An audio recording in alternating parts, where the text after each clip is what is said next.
가운데 자궁이 있고 양쪽에 나팔관이 있고 여기 난소가 있어요. 남자들의 정소는 바깥에 나와 있지만 여자들의 난소는 뱃속에 들어 있습니다. 그래서 아랫배에 있어요. 그리고 사이즈는 엄지손가락 한 마디만 합니다. 근데 이 난소는 한 달에 한 명씩 배란이 돼요. 한 달에 하나씩. 그런데 생리를 하는데도 무배란성 생리도 있어요. 무배란성. 그래서 배란이 제대로 되는지를 관찰해 볼 필요가 있죠. 그래서 초음파를 보면 배란이 되는지 안 되는지를 확인할 수가 있어요. 배란기의 난포는 한 1.8cm나 1.9cm까지 커지거든요. 그리고 얘는 배란기 때 완전히 화산이 폭발해 보이는 것이죠. 그것을 우리가 배란이라고 합니다. 알을 깨고 나와야지 수정의 능력이 있겠죠. 그런데 현대병 중에 이 하나가 여왕벌로 커다란 알로 커지는 것을 방해하는 경우가 있어요. 알이 비슷한 애들이 여러 명이 한꺼번에 크죠. 그걸 우리가 다낭성 낭종 증후군이라고 얘기합니다. 근데 우리가 배란을 유도한다는 얘기를 들어보셨을 거예요. 배란을 유도하는 것은 어떻게 하는 것이냐면 생리 3일째부터 특수주사를 놓는 경우가 있어요. 생리를 시작하고 생리를 많이 시작한 날을 1일로 쳐서 생리 3일째부터 특수한 주사를 놔요. 난포를 자극하는 거죠. 다시 말하면 난소를 자극하는 주사를 놔주는 거예요. 그래서 이름은 메리오날, 포스티몬, 고나도핀 이런 약제를 아랫배에다 맞을 수가 있어요. 그러면 알들이 커지는 거죠. 그래서 알들이 커지는지 안 커지는지를 초음파를 쉽게 관찰할 수가 있습니다.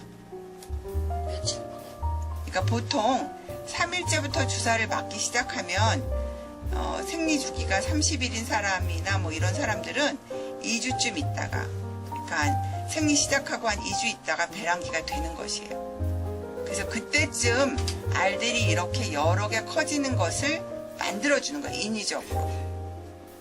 그리고 그때 쓰는 주사 용량은 환자의 상태에 따라서 결정을 하게 되죠. 초음파를 보면 난포가 이렇게 커진 것들이 눈에 보이게 되는 거예요. 눈에. 그리고 이제 만약에 우리가 나팔관이 막힌 경우에는 난자랑 정자랑 만날 수가 없으니까 알을 밖으로 꺼내주는 거죠. 밖으로.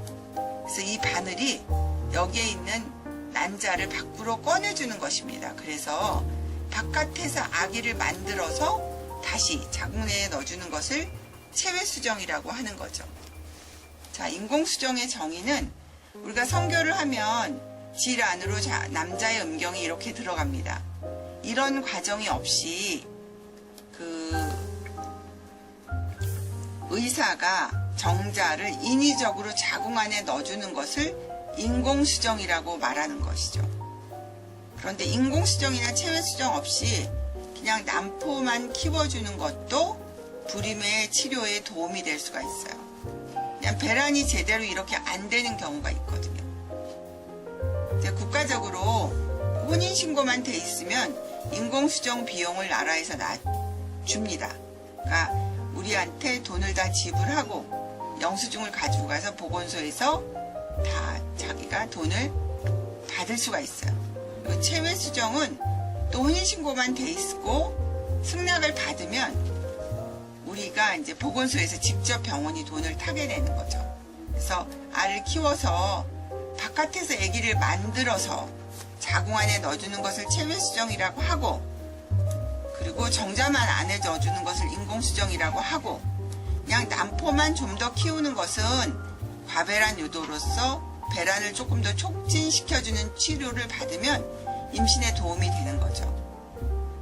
어떤 주사도 아프거나 이런 건 없어요. 그리고 그렇게 통원을 자주 시키는 것도 없고, 그 달에 아니요. 그러니까 적어도 한 3-4번은 나오세요. 2-3번이나. 한 달에? 그렇죠. 배란기까지. 그러니까. 예. 감사합니다.